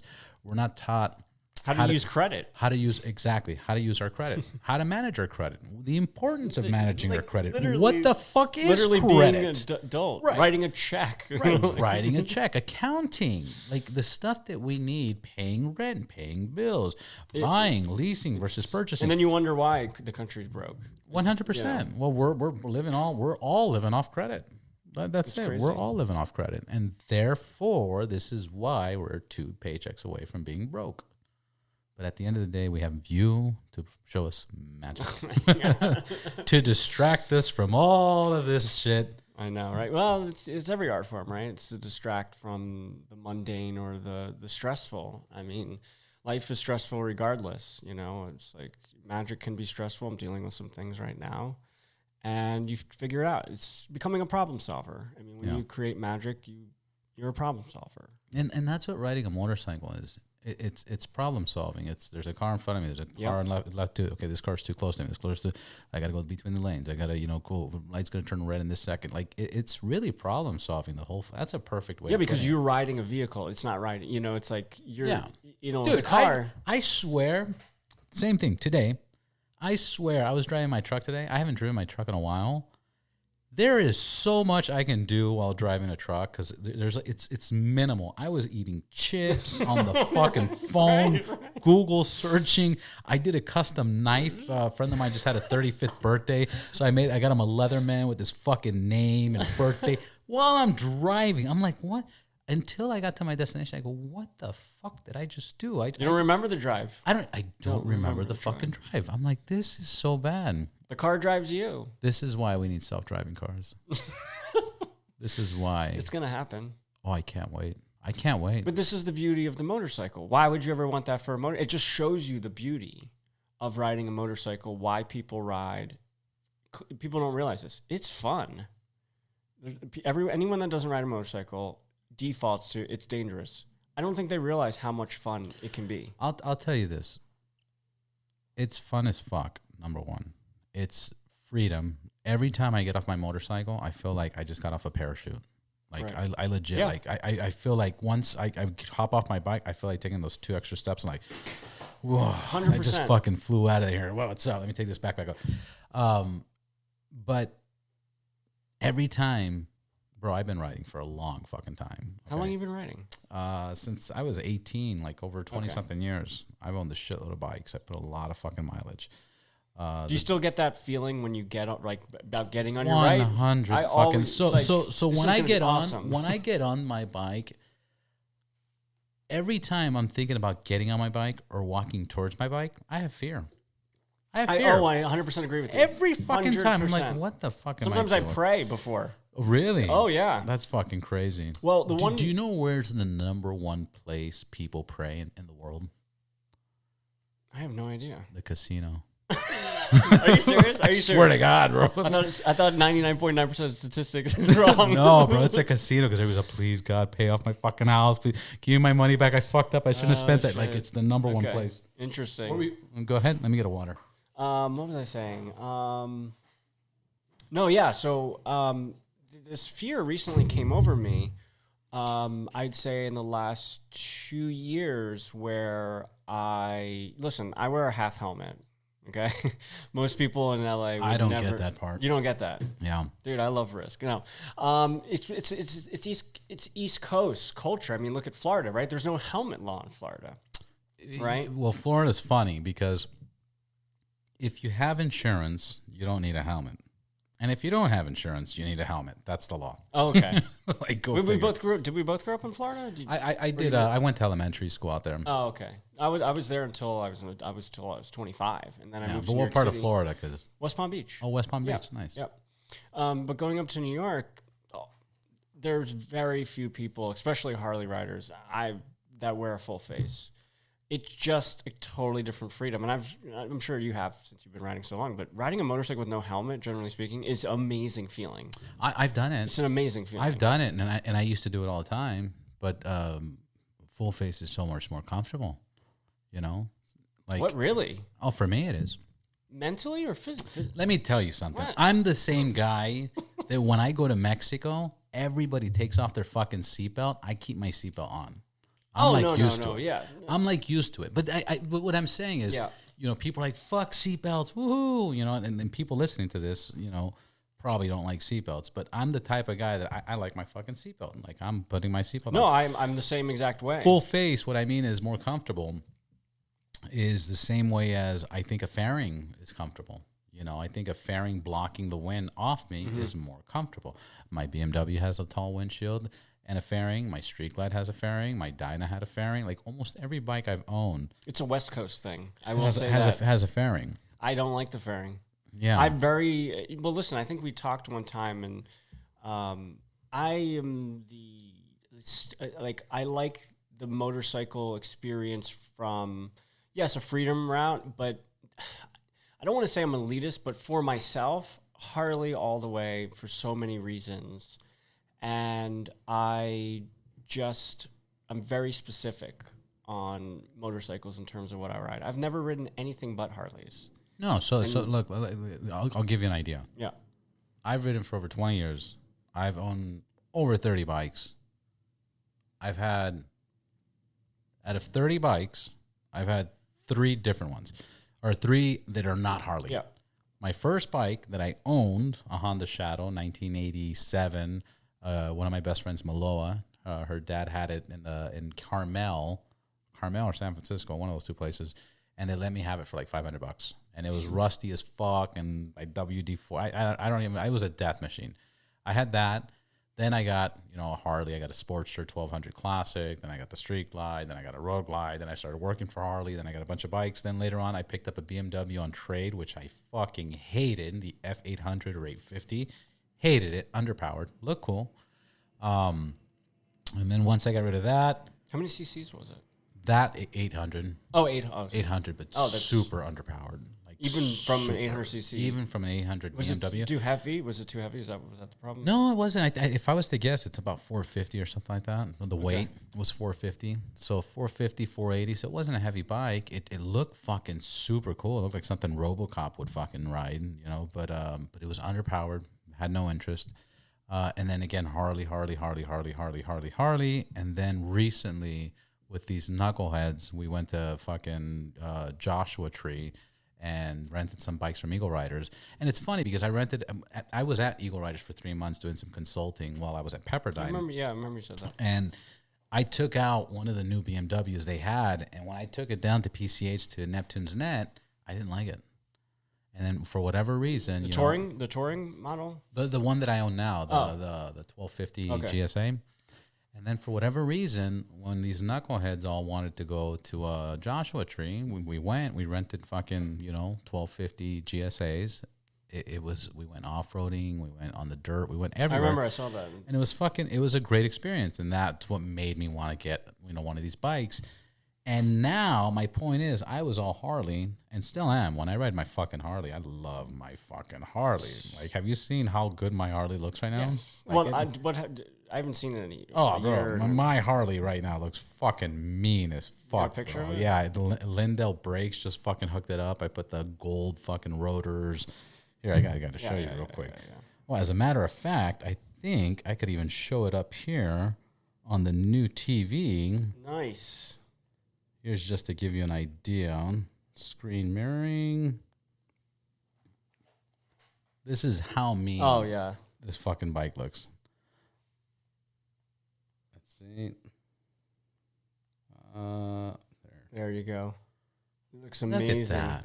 Yeah, it looks amazing. Look at that. The HPI fucking pipe, the gold rotors. I mean, it looks fucking the gold rotors are... Lindell brakes is top notch. They're expensive as fuck. They do but they're good expensive. American made.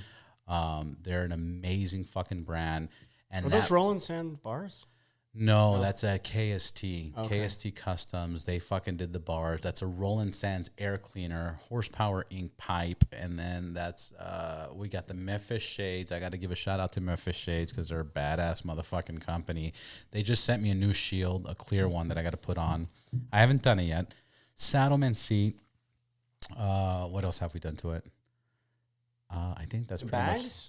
Bags are the standard Street Glide. Yeah. Really? Yeah, those are the Maybe it's Street because Glide. of the... No, it's because of the well, this car. This is a special. So the special has the extended bags. Okay. So, but yeah, this is badass. But if I'm to tell you between the BMW and this, which one's a better performing machine? Sure. The BMW. It depends, bro. This is a fucking classic hot rod. This is an American hot rod. Nothing will ever compare to an American hot rod. I agree with you. But the BMW, the comfort, the suspension, the traction control, the braking power, the link braking, the clutch is only for first gear. You put in the first gear, done. Once you're done, you could just shift with no fucking clutch. Wow. And you get used to it, and it starts. Anyways, it gets fucking amazing. Everybody's gonna kill me on this podcast because I always talk about the comparison.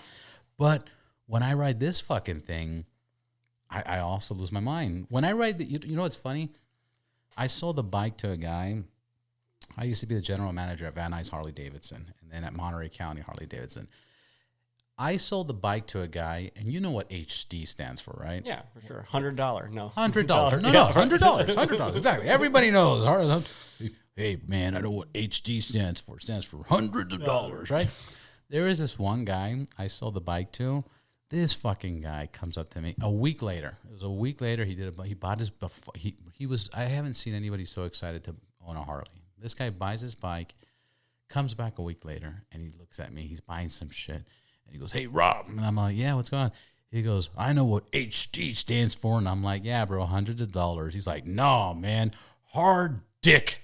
And I'm all, "What?" He goes, "Every time I get on my fucking bike, I get a hard dick, man." Like, I ain't riding next to you, man. But I was excited about Harleys. Damn. Yeah, but now I jump on this, and it's funny. Every time I jump on, I'm like, "Man, this is fucking hard dick." It's like... That doesn't make sense. I'm going to get killed for that comment right there. You didn't say the guy's name, so... Yeah. But, yeah, there's just something about Harleys that just speak to me. To me, performance bikes, you're only a limited amount of art. You know, you're much more practicality. This is all about fitting things in, making it aerodynamic.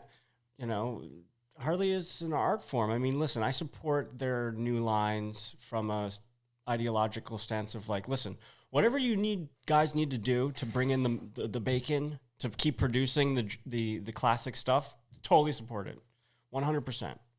But outside of that, I would never get them. I would just take a ride on one. Like the Pan America or the Live Wire. Yeah, the sport. Yeah, exactly. Is the Live Wire the one like $38,000 for an electric?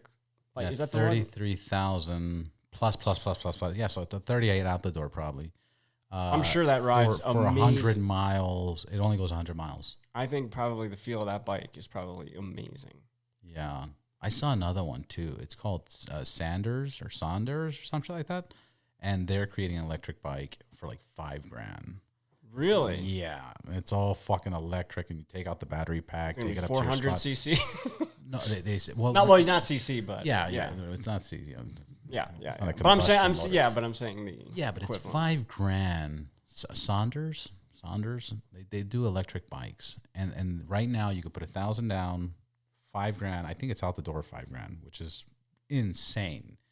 And then you can get it registered and do all that fun shit. But I don't know, bro. It's such a good deal. I think I'm gonna get it. And then they did it all chrome. They did it all like steel, like the Cybertruck. Okay, so it has that fucking look. I don't know, man. I'm between that or a Super 73. I reached out to Mike. Have you seen the Super 73s? No. Oh, the electric bicycles. They're bicycles. No. Okay. Wait. This is not new. No, it's been around for. Yeah. Okay, I know what you're talking about. Yeah. It's basically an electric motorcycle, but they put moped. Moped. But they put the pedals to make it a bike. Okay. But it's a fucking bike that goes is like that how 30, you start 40 miles an hour. Is that how you start the bike? Is by pedaling? No. Okay, so it's not the moped kind of. No, it's not moped. Okay. No, this is like full throttle. But the existence of the pedals is so you can get on sidewalks and you can go on little trails and you don't have to have a license, you don't have to have a registration, you don't have to have insurance, you don't have to have anything else. But if you take those pedals off and just put pegs, it's an electric bike, you know? So I desperately want one, especially in this neighborhood, because you just want to ride up to like little places. Right. But that thing, I'm kind of between a Super 73, which I think is the fucking greatest thing, especially if you live like in a nice community that you could just access shit, or this other bike that I'm telling you, Saunders. I think it's Sanders, but I think it's with an O. Saunders, or maybe it is Sanders. I don't know. But it's a badass company. But I'm between both, and they're in that price range. But anyways, that has nothing to do with nothing. Harley, America, man. America. I mean, Indians are beautiful, man. I do love. I mean, I've never ridden one, but I definitely, they're growing on me. I can't speak for the quality of the bike, the performance of it, but if I had to go, if someone was like, don't go on you can't pick a Harley, it would be right. It's an Indian for sure. Indians are nice. Expensive. They're very expensive. And I heard that, there's a lot of issues, even just cosmetically, where like the paint ends up fading. I think there was one turquoise, bag or, something like that. But Yeah, that's unfortunate. They've had difficult Struggled. times. Oh, They've my gosh. struggled. They've been sold and bought. They've been Yeah. out of business. I'm happy they're back. Did you see the racetrack race, the Harleys versus the Indians? What is this, 1920? Bro, you haven't seen that? No. Oh, you're really living in a fucking hole. Did they have the whole cyclo or whatever they called it? You know Monterey County, right? Monterey, California. I've heard of Monterey, California. Laguna Seca. Nope. Laguna Seca is one of like the top racetracks in the world. They Okay. had Indian versus Harley Davidson baggers. They had baggers on a racetrack, fucking tearing it up. A straight or a circular track? No, circular, like fucking Like the old school. but not circular. Oh, no, okay. no. Like I'm talking about a rate. Like Yeah, I got this you. is where Formula One races. Okay, gotcha, gotcha. Ferrari races, motorcycle races, like a crazy track, and it was Indian versus Harley, full fucking, but on baggers, like people were losing their shit. It was such a hit that all of a sudden they just created a new bagger league racing, bagger racing league. We're going back to the 20s here. We're going back. Well, no, in the 20s they didn't have real baggers. No, but I mean like motorcycle racing. Yeah. Because no, it was Indian versus Harley. Yeah, You yeah, know? you're right. It was yeah, Indian versus there's- Harley. I mean, there was a couple. But I think that was companies. a race to like compete, for success. And I think Harley, kind of back to what you're saying, the reason it became so famous and so respected, even though it's not a top performer like everybody else, it's because it supported it helped in the World War One. Right. It helped in World War Two. It was a vehicle that really changed many things. Yeah, I mean, I love the Harley history a Yeah. lot. Did you watch that special on? Was it? I don't know if it was Netflix or. I think it's on It's like- Amazon. Really, it's on Amazon. I think so. Oh. Because I didn't I had know. to buy it, so I don't. Anyway, but it was. I don't know if you've seen it. I highly suggest if anyone hasn't seen What's it. the name of it? I forget the name. Just I'm sure if you type in Harley The story of Harley. Yeah, something like that. I Yeah, it think- was I like think it was 8 Amazon. hours long or something like that. It's a Yeah. mini series. Amazing. You know, Yeah. it's another good series. The men who made America. Have you seen that? Was that Andrew Carnegie and? Oh, bro, yeah. it's all the Rockefellers. It's all of them. Yeah. It's all. I mean, they made the world, but of course, it's called they made America. But that's another fucking strong documentary of history. But yeah, going back to Harley, I love fucking Harley's history. I think that I'm interested in that type of history because, in a way, it kind of goes in line with magic. I mean, most people don't see it like this, but Big time. But magic is engineering. It's about being innovative, and to be innovative, you have to do engineering, and also you have to, you would want to focus on psychology. Yeah. So when you see something that's innovative, and that's why I like Elon Musk in terms of what he represents from his mind. Oh, that's magic, Sean. It's shooting people out to the fucking Yeah. stars. But even like someone like Hitchcock, right? I love Chaplin. I like people who have innovated, who have made but most people don't know Warhol. Most people don't know the history of these people and why they are popular. And they've done so much for their industry. They've different thought processes. They've changed the world. Oh, Steve Jobs is another one. yeah. You know? I still can't get over when I watched that video. Have you seen that video recently of Steve Jobs when he's introducing the first iPhone? No, I don't think Oh so. man, Yeah. it's so good. And it's so good. Is he so excited comes too? out, He's so like, excited. So we grabbed a music player I think I did see this. and a moment. phone I think. and a camera, and we put it together, and everybody's like, "Oh my god," losing their shit. I mean, it's crazy because that already existed. There was the Trios, and there was the Blackberries, The and Motorola Razor. razors, like that already existed. The but- little tiny thing you have to hit all the. There was yeah, but it changed the world. no. I mean, literally. I mean, cyber wouldn't have been released, Yeah, right? yeah, 100%. But no, it's Oh, you know how many businesses have exist because of that? Well, Shit, I don't even think Amazon would exist the way it exists today if it wasn't for the iPhone or the smartphone, or Uber. If you Oh, have a yeah. smart, you can fucking order an Uber with a pager. I know, right? It's, the phone really changed everything up. Yeah, and the I think the irony of that is the phone itself did, and Yeah. by this new concept of a phone, completely changed culture. I mean, social media wouldn't exist. Yeah. You know, or it definitely wouldn't exist the way it is now. I mean, you know, it was a little bit before with the MySpace days, but it completely changed the culture. MySpace? Yeah. You said MySpace? Well, I'm saying before the Yeah. smartphone. Yeah. MySpace. MySpace or what was the other one? Pixel or something like that? Friendster. There's Friendster too. Yeah. Anyway. Yeah. We did an hour and 50 minutes, an hour and 47 minutes. Wow. Where can we find you? What's your name? What are your links, contact information, and where can we get your magic trick thing? Worm. Instagram is Worm TV. Where does Worm come from, real quick, too? Oh. What's the story on that? I'm an ex-hacker, hence the trick. No, I'm serious. Really? Yeah, I'm dead serious. Yeah. You know we're recording this, right? Yeah, it's okay. I'm kidding. It's okay. That's where the name came from, but it's been that way since 1996, I want to say. Something like that. Wow. Yeah. You can find my newest release on theory11.com. Having another release in the next 2 months on nicholaspresents.com. And hit me up. Social media? Just Instagram. I mean, I'm on Facebook, but I don't let anybody in. But Instagram is the... Oh, I do want to put a plug in.